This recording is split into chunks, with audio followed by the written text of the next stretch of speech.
విదేశాల్లో భారతీయ ఉద్యోగుల సామాజిక భద్రతకు భారతిస్తున్న ప్రాధాన్యం చర్చనీయాంశంగా ఉంది. స్వేచ్ఛా వాణిజ్య ఒప్పందంలో ఈ అంశం తప్పనిసరిగా ఉండాలని పట్టుబట్టడమే కాదు, దానిని సాధిస్తోంది కూడా.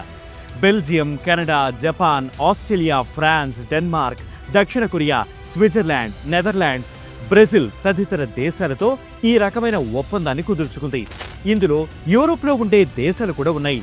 ఈ ఒప్పందం మేరకు విదేశాల్లో పనిచేస్తున్న భారతీయ ఉద్యోగులు ఆ దేశానికి సంబంధించిన సామాజిక భద్రతలో భాగస్వామ్యులవుతారు.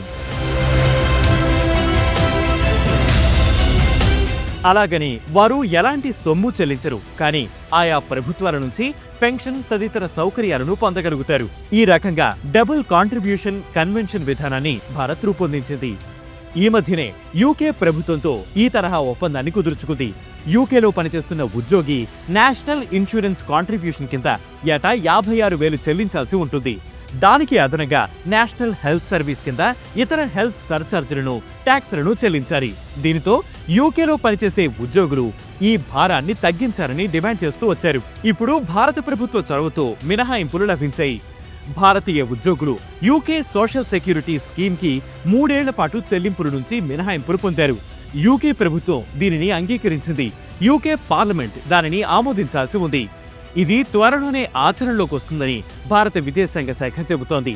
స్వేచ్ఛా వాణిజ్య ఒప్పందం కింద యూకే సామాజిక భద్రత ఒప్పందానికి అంగీకరించడం పట్ల భారత్ హర్షం వ్యక్తం చేసింది. యూరోపియన్ యూనియన్ నుంచి బయటకొచ్చిన తర్వాత యూకే చేసుకున్న అతిపెద్ద ఒప్పందం ఇదేనని స్టార్మర్ ప్రకటించారు. ప్రస్తుతం అమెరికాతో సాగుతున్న ద్వైపాక్షిక వాణిజ్య ఒప్పందంలో కూడా ఇది ఒక అంశంగా ఉంది. అమెరికా ఇందుకు అంగీకరిస్తుందా లేదా అనేది ఇప్పటికిప్పుడు చెప్పలేని అంశం.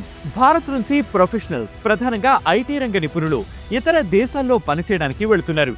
వాళ్ళక్కడ భారీ మొత్తంలో సొమ్ములు చెల్లిస్తున్నా 3 ఏళ్లలోపు తిరిగొస్తుంటే ఆ దేశం నుంచి ఎలాంటి ప్రయోజనం పొందడం లేదు. అలాంటి ఇబ్బందుల నుంచి తప్పించడానికి ఈ నిర్ణయం తీసుకున్నట్లు ప్రభుత్వం చెబుతోంది. ఇకపైన ఏ దేశంతో వాణిజ్య చర్చలు సాగినా ఈ క్లాజ్ తప్పనిసరిగా ఉంటుందని కేంద్ర కార్మిక ఉపాధి మంత్రిత్వ శాఖ పేర్కొంది. అందరికీ సామాజిక భద్రత అందించేందుకు భారత ప్రభుత్వం ఈ విధంగా వ్యవహరిస్తోందని కేంద్ర మంత్రి మన్సుఖ్ మాండవీయ చెప్పారు. విదేశాల్లో పనిచేస్తున్న ఉద్యోగులకు డబ్బు ఖర్చు కాకుండా ఉంటుంది. లేకపోతే సోషల్ సెక్యూరిటీ స్కీమ్ కింద వాళ్లు వివిధ దేశాల్లో చెల్లింపులు చేయాల్సి ఉంటుంది. దాదాపు 22 దేశాలతో భారత్ ఈ ఒప్పందం కుదుర్చుకుంది. భారతీయ ఉద్యోగులు దీని పట్ల ప్రయోజనం పొందుతారు. అంతేకాదు అవతల దేశానికి కూడా ప్రయోజనాలు లభిస్తాయి. ఇందుకోసం విదేశాల్లో పనిచేస్తున్న భారతీయ ఉద్యోగులు ముందుగా ఉద్యోగుల భవిష్య నిధి నుంచి సర్టిఫికేట్ పొందవలసి ఉంటుంది. అప్పుడు ఆయా దేశాల్లో సామాజిక భద్రతా పథకాల చెల్లింపుల నుంచి మినహాయింపులు పొందవచ్చు. ఎప్పటి మాదిరిగానే వాళ్లు ఈపీఎఫ్ కి చెల్లింపులు కొనసాగిస్తే భారతదేశానికి తిరిగొచ్చిన తర్వాత వాళ్లు ప్రయోజనాలు పొందగలుగుతారు. ఇది ఉద్యోగులకు ఆర్థిక భారాన్ని తగ్గిస్తూ భవిష్యత్తుకు భరోసానిస్తోంది.